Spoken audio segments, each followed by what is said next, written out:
there's a desert in the middle of the Pacific Ocean, and now we know what lives there. It's as far away from land as you can get.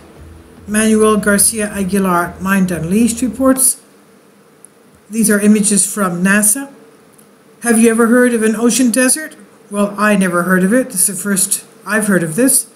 The ocean desert in the Pacific Ocean, while the concept may sound odd, is changing how biologists are perceiving some areas of the ocean that are not rich in sea life.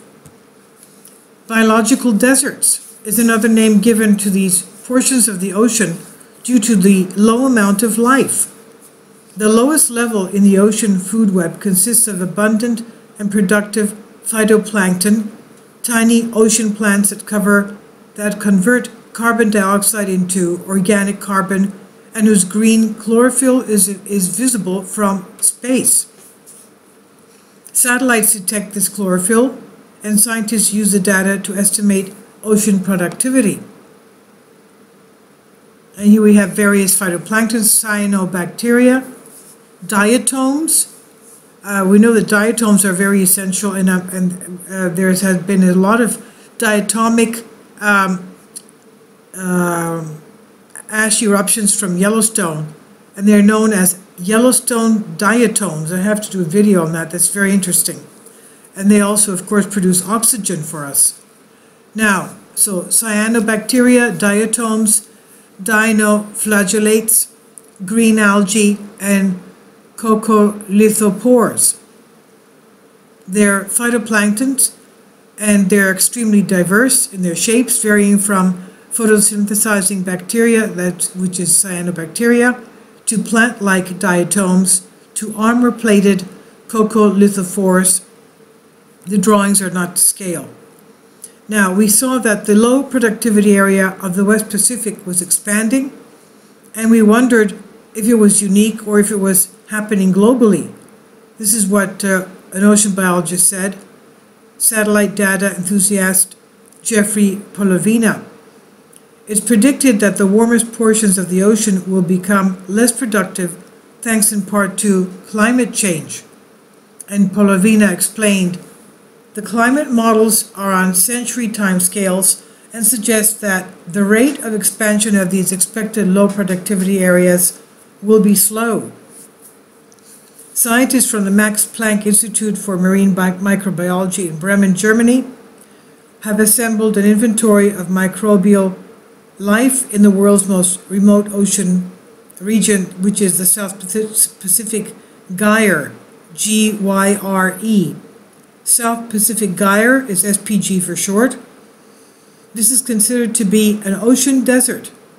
However, due to its vast size, the microbial inhabitants of the area contribute to global biogeochemical cycles.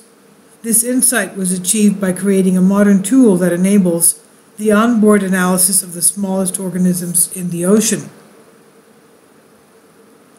The SPG covers 10% of the ocean surface. A cruise from Chile to New Zealand helped test the pipeline used to study organisms living in this zone and found that the overall microbial community of the SPG was slightly similar to those of other oceanic gyres. The SPG was dominated by 20 major bacterial clades, such as SAR11, part of the Pelagibacterials, composed of free living bacteria, making up roughly 1 in 3 cells at the ocean's surface. The distribution pattern shows that most of the bacterial clades had a strong vertical 20 meters to 5,000 meters, but only a weak longitudinal 80 degrees west to 160 degrees west concentration.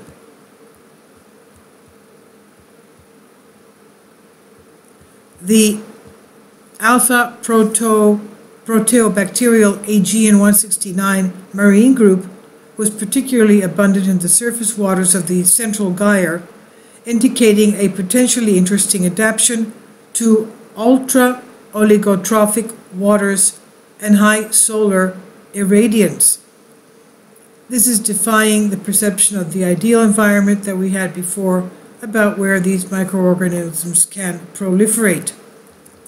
The research was made possible thanks to the method that enabled the scientists to analyze samples right after collection. Greta Rein-Tiges, a member of the Max Planck Institute for Marine Microbiology, said, "We developed a novel onboard analysis pipeline which delivers information on bacterial identity only 35 hours after sampling. And considering the complete process, these analyses may take many months. The outcome of our method development is a readily applicable system for an efficient, cost-effective, field-based, comprehensive microbial community analysis," Rein-Tiges said. "It allows microbial ecologists to perform more targeted sampling, thereby furthering our understanding of the diversity and metabolic capabilities of key microorganisms."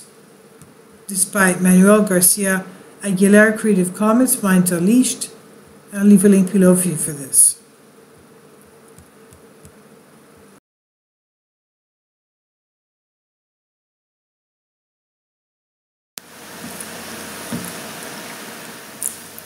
If you'd like to join me on my Patreon account, you will hear content not covered by mainstream media. These riveting stories will be based on my research, and I will state my opinions and give my personal insight on diverse and controversial subjects and world events not covered by mainstream media, and not supported by YouTube guidelines. So whatever I have on my Patreon, most of those will not be on my YouTube channel. Please consider becoming a member today. More of the most significant and important videos will be on my Patreon channel. Your support helps me to continue my research and keeps this YouTube channel alive. And we depend on your support, your generous charity, because we help economically challenged families here in Athens, Greece, in Kapota, and we also help the young generation with university tuition and the community around our church. Thank you.